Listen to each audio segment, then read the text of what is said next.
All right, let's keep the Nietzsche train going. I'm feeling in a Nietzsche mood.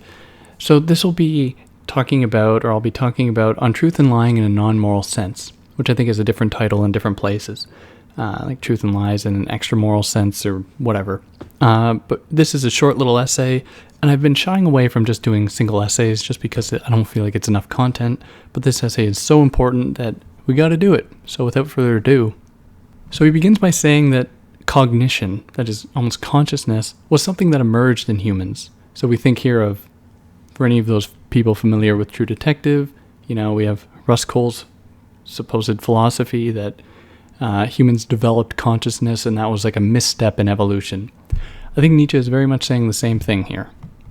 But just as this consciousness emerged, Nietzsche is confident that it is going to go away. So we are going to lose this kind of consciousness to be able to fall back, I think, to what he calls in The Birth of Tragedy a kind of primal unity. So you get rid of everything that makes you individual, you get rid of everything that makes you a person, a subject, that is your consciousness, and become one with the world. And that is because for him, consciousness, or cognition, is not special. In fact, he says that a midge, that is a little fly, could essentially house the same potential, or we could communicate through these flies, and, we would think that was the greatest thing ever, just as we think this ability to have cognition is the greatest thing ever. To which he says that he just kind of shrugs his shoulders and says it's not that great, because then we're burdened by thought, essentially. And what is more, what this fundamentally points to is our being the weakest of the animal species, because we don't have talons, we don't have fur, we don't have teeth. What we have is intellect. What we have is cognition that is reserved for the weakest of all animals.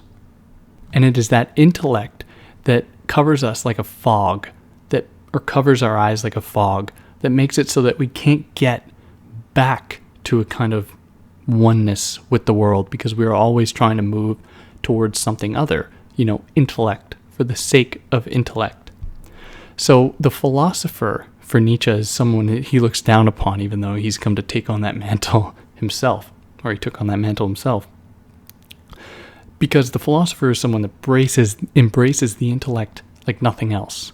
So here he's taken aim at Hobbes, he's taken here aim at Plato, all those kinds of philosophers that say that it is totally necessary for humanity to get away from anything animalistic, to get away from anything quote-unquote natural, or anything that came before cognition, because that is what humans do. But of course, he's not so certain that this is a kind of natural development. It is something that just kind of happened. And moreover, it is what he calls a submission to the dream image.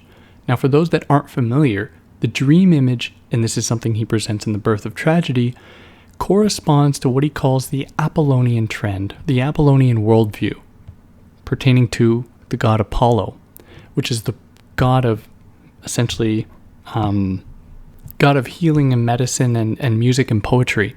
But it is also the god of representation, the god of images, the god of taking us away from reality, that is, removing the veil, or what lies beyond the veil, and instead gives us images, gives us ideology, gives us culture that we come to take to be real, that Nietzsche wants to get us away from.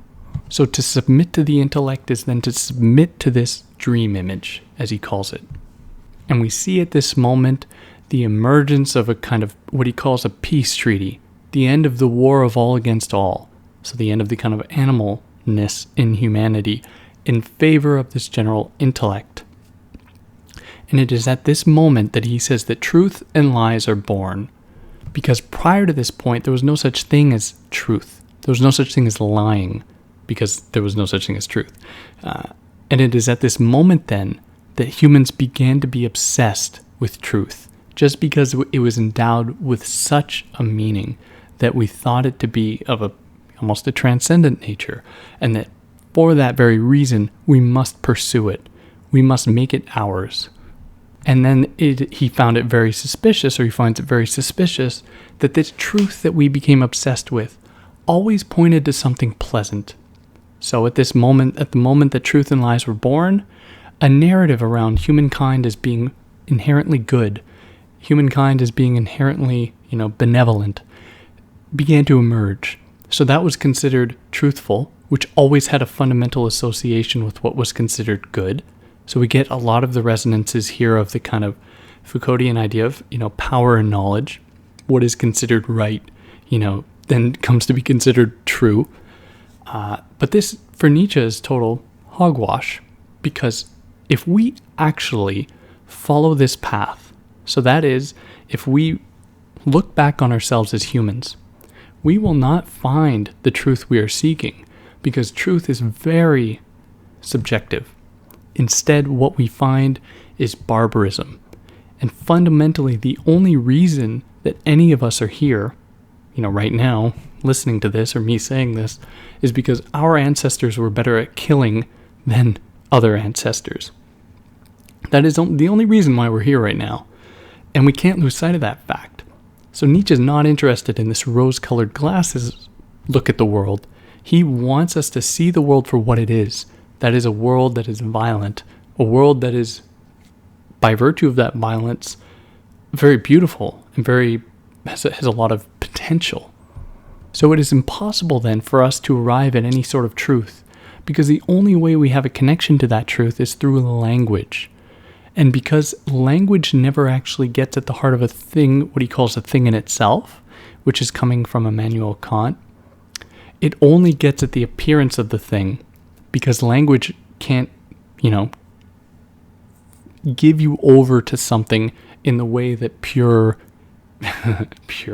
way that experienced or kind of disappearance into a oneness with the world can.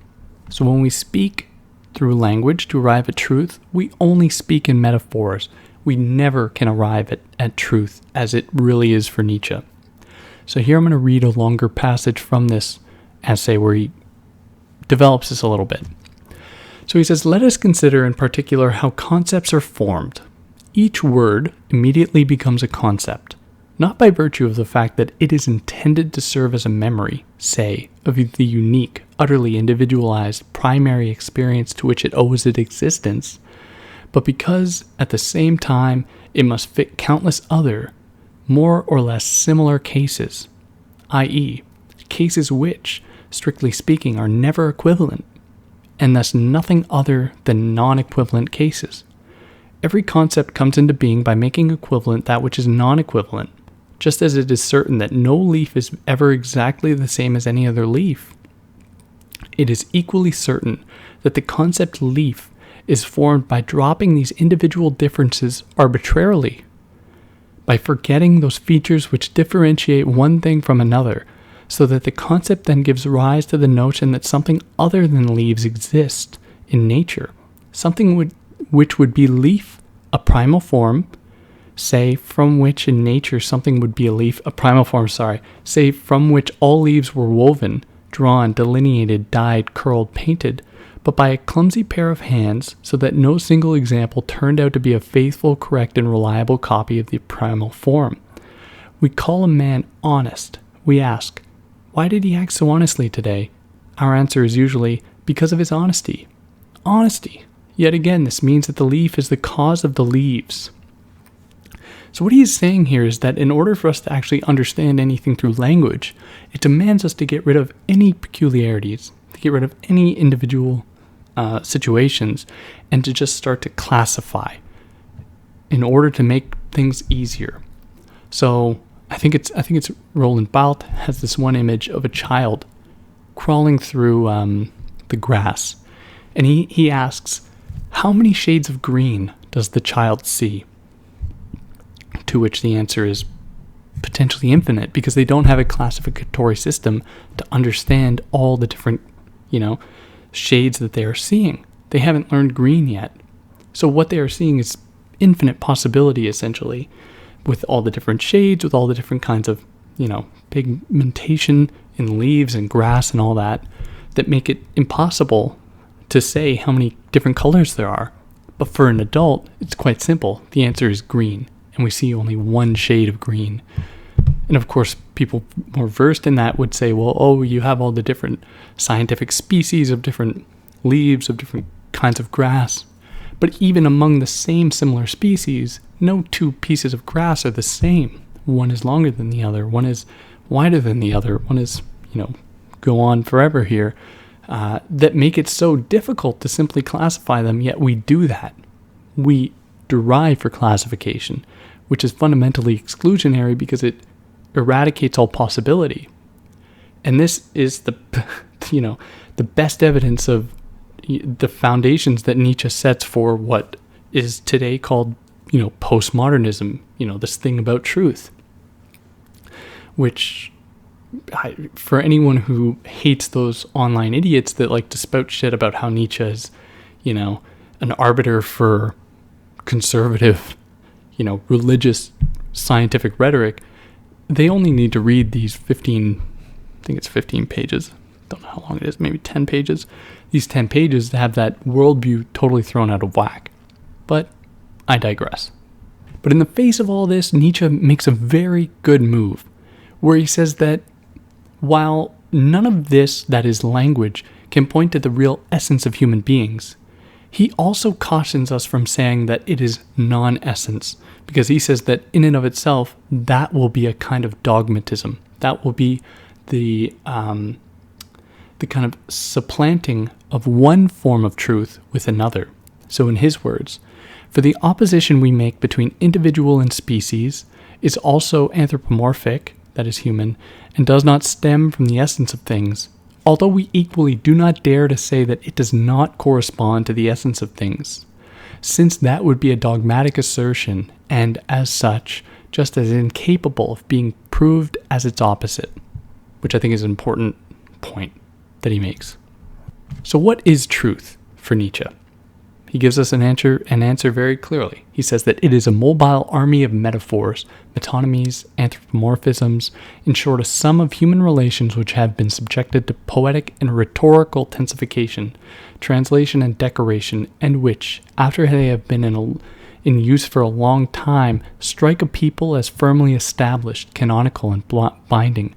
Truths are illusions of which we have forgotten they are illusions.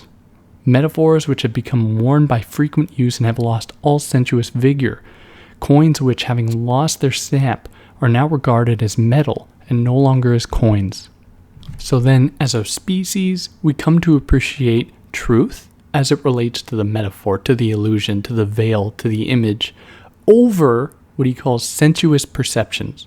So what the body can tell us, what affect might tell us, what, being in a world among others will tell us, that transcends the domain of speech, that transcends language, that it transcends metaphor, that we cannot necessarily speak, that which we cannot necessarily put into language, but that is nevertheless no less significant.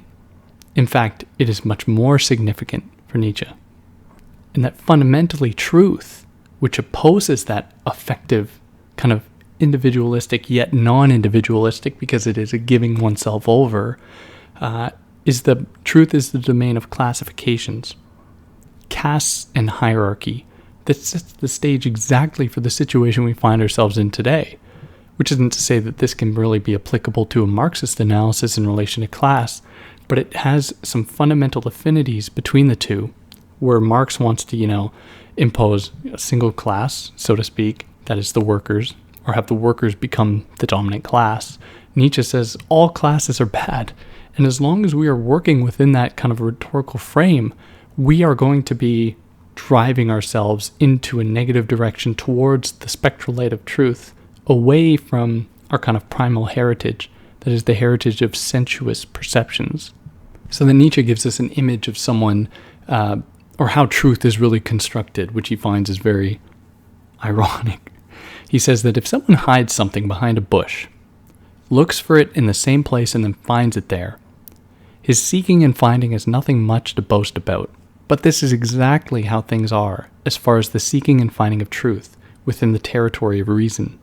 And this speaks very much to the domain of science today, because it only solves the problems to which it sets the conditions for, where these ideal conditions are set up that it can then affirm and reproduce, which doesn't correspond to nature or reality, but it is endowed with a kind of meaning because it can be reproduced. which I should say isn't to discredit it. I'm extremely fascinated with science in every way, specifically math. So it's not to diminish any of that, but it's also to point to the ways that it is very, it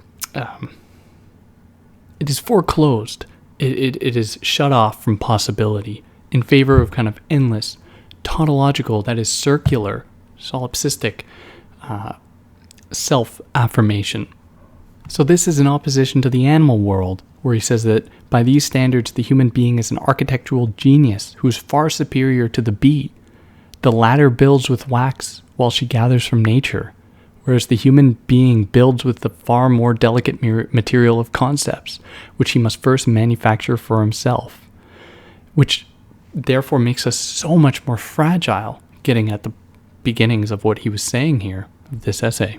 So because humans create their world through their own concepts, not as the bee does through nature, then everything is considered only in relation to humanity, which is taken as the kind of original, natural point, the kind of Archimedean point from which all things are measured.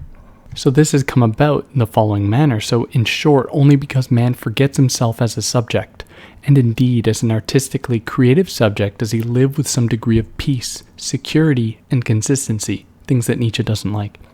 So if he would escape for just a moment from the prison walls of his faith, it would mean the end of his consciousness of self. So this harkens back to The Birth of Tragedy once more, where he makes the case that music and tragedy are two things that take people outside of their selfness in order to cast them into this kind of communitarian, what he calls the primal unity, which I've already mentioned here. Because the individual, what he calls the principium individuationis, is wholly oppressive, because then you become like trapped in your own selfness. Sort of go back just a moment to the idea of humans measuring things in relation to themselves. They then believe the world because they've somehow found the conditions or created the conditions to look at the world objectively. That is the kind of positivistic, empirical standing. We believe that we can kind of foster what Nietzsche identifies as correct perception. So that is for him a non-existent criterion. So, but generally, he continues here, it seems to me that the correct perception, which would mean the full and adequate expression of an object in the subject, is something contradictory and impossible. For between two absolutely different spheres, such as subject and object are, there is no causality, no correctness, no expression, but at most an aesthetic way of relating, by which I mean an elusive transference, a stammering translation into quite different language. So it is impossible for us to actually grasp a thing in itself, or to bridge the gap between what he says here is the subject and the object, between the viewer and the thing being viewed, precisely because we are only looking at it through our glasses of correct perception, that is, our glasses of the empirical world, which he says, for it is not true that the essence of things appears in the empirical world. And that is because the kind of classification implied of this correct perception is not found in the sensuous nature of humanity, what he calls their essence almost. So even the relation of a nervous stimulus, he says, to the image produced thereby is inherently not a necessary relationship. But when that same image has been reproduced millions of times and has been passed down through many generations of humanity, indeed eventually appears in the whole of humanity as a consequence of the same occasion, it finally acquires the same significance for all human beings, as if it were the only necessary image, and as if that relation of the original nervous stimulus of the image produced were a relation of strict causality, in exactly the same way as a dream, if repeated eternally, would be felt and judged entirely as reality. Which is, there's a very strong parallel to be drawn here between what Judith Butler says in Gender Trouble, where it is through repetition of various gender dynamics in their kind of performance, and not like a on-stage performance, but by their being acted out repeatedly, that they come to be taken as truth, that they come to be taken as the things that are in themselves, not appearances. And that for Nietzsche, a painter who has no hands and who wished to express in song the image hovering before him will still reveal much more through this substitution of one sphere for another than the empirical world betrays of the essence of things. So it is that world of art that comes so much closer to the essence of things than this empirical world that we come to take to be truth. We've kind of submitted to it. So what should instead be the case is having, he gives us an example, if we were to look at the world through how a worm or bird or something like that does it, or a plant, one person would see something as red, a second person were to see it as blue, while a third were to hear it as a sound. Nobody would ever speak of nature as something conforming to laws. Rather, they would take it to be nothing other than a highly subjective formation. So this is something that he calls in the genealogy of morality, which I've done on here, perspectival knowledge. You know, how knowledge is only produced by different perspectives, not by a conforming, totalizing logic or a meta-narrative, to put in the postmodern term. So image kind of opposes metaphor to some extent, which is the image is kind of scientific, made to be real through repetition, whereas the metaphor is always enigmatic. You know, it's kind of, it belongs to the domain of illusion, possibility. And that we can't lose sight of the fact that first comes language and then science. It's not as though science created the possibility for our ability to communicate in the way that we do. In fact, this problem that we are confronted with goes much further back than science itself. So we shouldn't make the mistake of taking aim at science specifically, but rather the whole trend towards classification, towards hierarchy, towards castes, anything like that, goes back to the imposition of language in the first instance and doesn't actually have to do with science. So we must be careful not to set our sights at the wrong target here.